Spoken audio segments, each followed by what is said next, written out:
Viewer beware, you're in for a scare.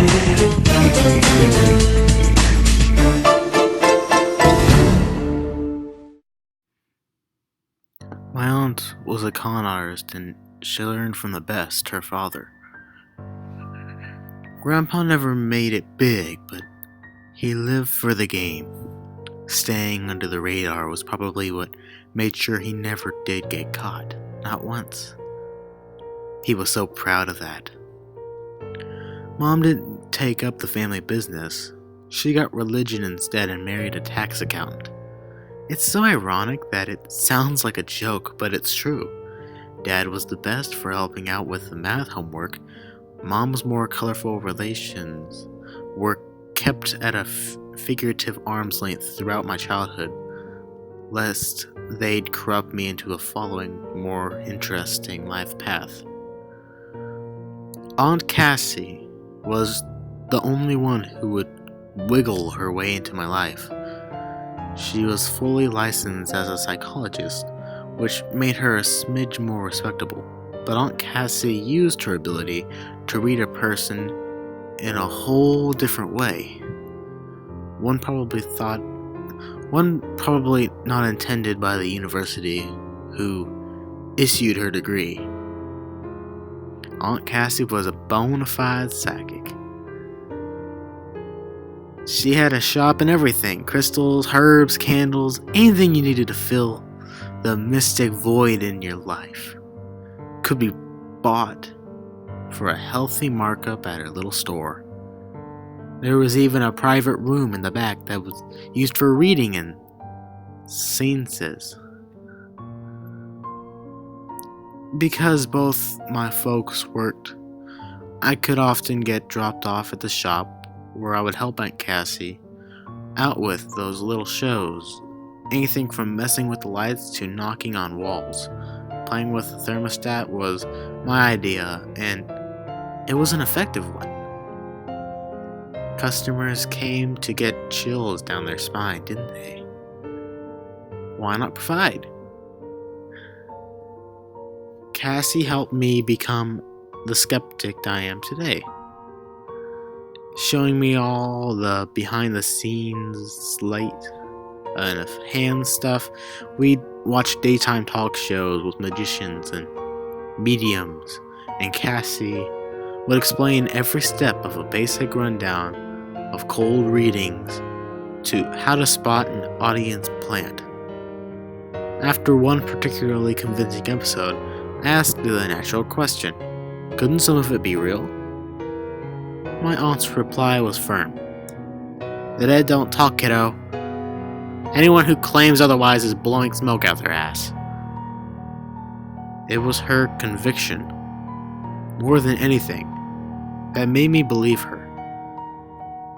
There was only one client I ever saw my aunt refuse. He was old, bald, and stooped. Took his hat off when he came inside and twisted in his hands as he talked.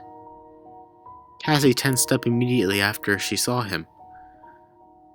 The man claimed to have worked in the prison system, death row. He'd been responsible for carrying out the final punishments of the worst convicted criminals on the planet. In his old age, this tormented him, ate at his soul. He wanted Cassie to contact the souls of the ones he killed, so he could apologize and beg forgiveness before he joined them. My aunt threw the most epic fit. I'd never seen her so mad. She hollered and threw things, shouting for him to shut up and get out. I hid under the counter with my hands over my ears until he left. Later, I thought her reaction was one of fear because of the man's job. An executioner has to be a con artist's worst fear. Eventually, I got found out. I wanted to put on a magic show for my folks, and stupidly I thought I'd do a medium bit where I pretended to talk to Grandpa for Mom since she missed him so much. Huge mistake. Mom freaked the hell out and banned me from seeing her sister ever again. I left some textbooks at the shop so I got to run in and grab them while Mom fumed in the car outside. Aunt Cassie didn't even have to ask what was wrong. She could read my face after all. I gave her a hug and a teary, snot-filled goodbye. She did tell me one last secret, though.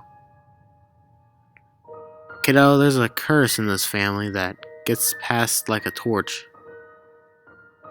I hope to whatever gods might be out there that I don't pass it on to you when I go. We didn't get to talk again for more than 9 years. That's when Facebook entered the popular public sphere and no parental ban could keep me from trying to reconnect. It was awkward. She'd had a tough go of life, diagnosed with a schizoid disorder that took her business from her. To pay bills, she went legitimate and with her business went all her zest and playful passion for life. One day I got home to a message waiting in my inbox that made my stomach drop to the floor. I love you, kiddo. Remember what I told you. I dialed her number, already crying. No answer. Didn't stop me from dialing again and again and again and again. I was too much of a mess to tell my mom. The police did that for me the next day. Car accident, drunk driver.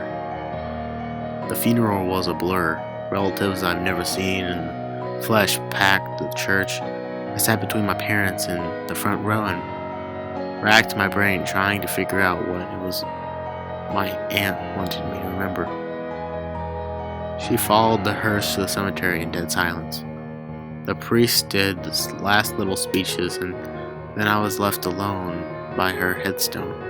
Still straining to remember, snatches of my parents' conversation floated in and out of my attention span.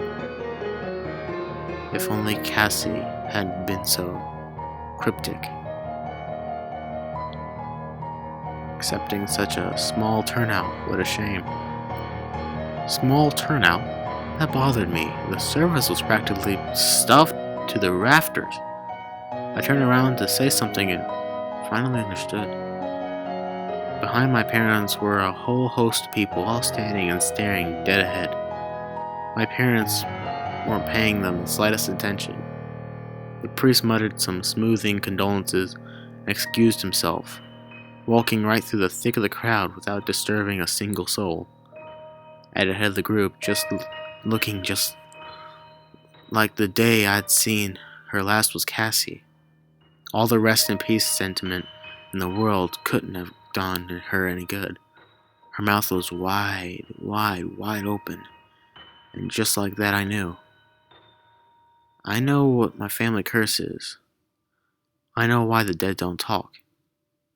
They're too busy screaming.